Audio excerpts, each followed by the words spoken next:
Olá, somos do grupo 2 e iremos falar a respeito dos temas da contribuição sindical, da convenção coletiva e do acordo coletivo.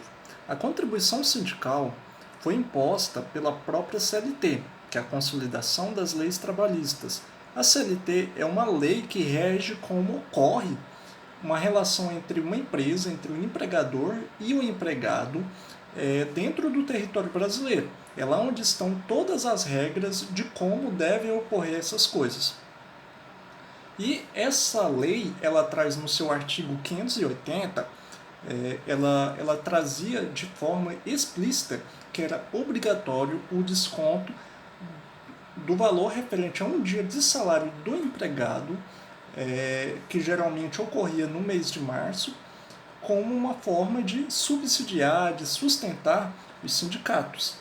E isso, quando foi feito, quando foi imposto pela CLT, eles tinham uma ideia, uma mentalidade de que os sindicatos eles lutavam pelos direitos dos empregados e que por isso era justo de que os próprios empregados sustentassem esses sindicatos.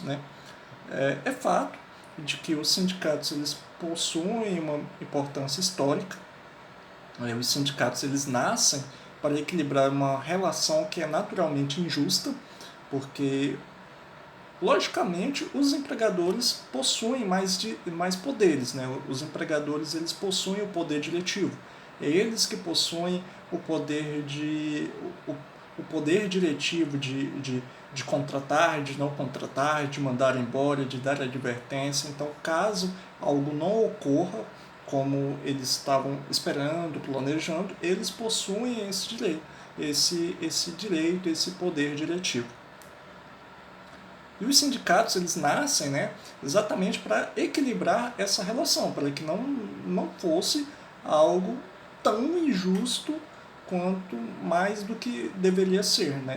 Então, os sindicatos nascem nessa relação de equilibrar e, segundo o pensamento da época, era justo de que os empregados subsidiassem, de que os empregados sustentassem os sindicatos.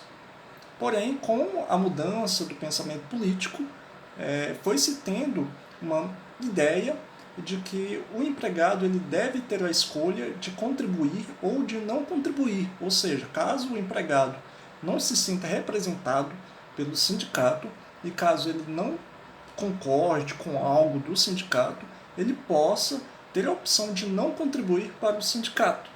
Então, a reforma trabalhista ela trouxe essa opção, e ela inclusive traz uma mudança de que o sindicato só pode cobrar essa contribuição sindical do empregado que fizer uma autorização por escrito. Então é só do empregado que autorizar essa cobrança.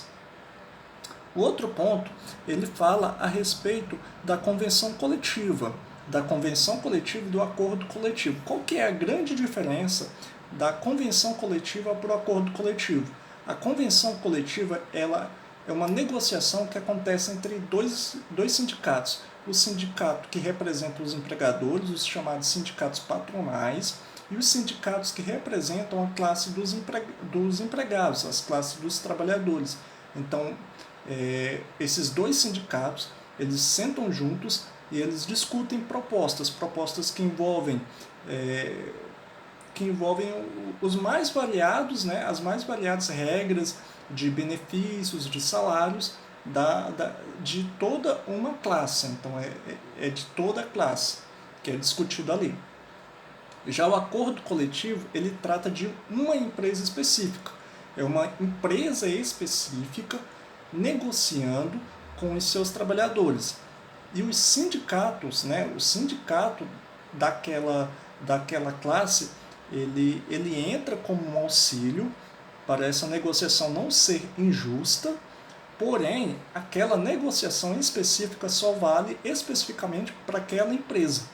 A convenção coletiva ela tem uma vigência de 2 anos, e dentro desse período pode ser que seja reajustado algumas regras. Então, são soltados aí os chamados aditivos. Então, basicamente é essa a diferença, E com relação aos acordos, e a convenção coletiva, o que a reforma trabalhista trouxe de novo é de que o negociado ele prevalece sobre o legislado. Ou seja, nessas negociações, essas negociações elas podem ser superiores, inclusive, a algumas regras que estão consolidadas na CLT. Porém, né, não é tudo que pode ser negociado tanto no acordo quanto nas convenções. O artigo 611b da CLT, da Consolidação das Leis Trabalhistas, ele traz ali um rol de fatos que não podem ser negociados na convenção ou no acordo. Um exemplo é o seguro-desemprego. Mesmo que o empregado aceite, caso algum empregado aceite abrir mão do seu direito de seguro-desemprego, ele não pode, a legislação não deixa. Assim como seguro-desemprego, FGTS, são direitos que são inegociáveis ao trabalhador. E eles estão ali garantidos, e o artigo 611b, ele traz, né, toda esse rol, ele traz toda uma lista de algumas coisas que não podem ser negociadas, de que o empregador não pode abrir mão, e de nenhuma maneira o empregador ele pode impor para o empregado se quer abrir uma negociação. Então é isso, né? Essas são as mudanças, esses são os conceitos e as mudanças que a reforma trabalhista trouxe sobre esses pontos. Somos acadêmicos da Faculdade Unida de Campinas, estamos no 8º período, e o nosso grupo ele é formado pelos alunos Abel Lopes, Gleidmar Alves, Josivaldo Sampaízes, Lorena Alves Santos, Paulo Henrique Vieira, Raí Fran Souza, Rosilane Mendes de Lima, Tainá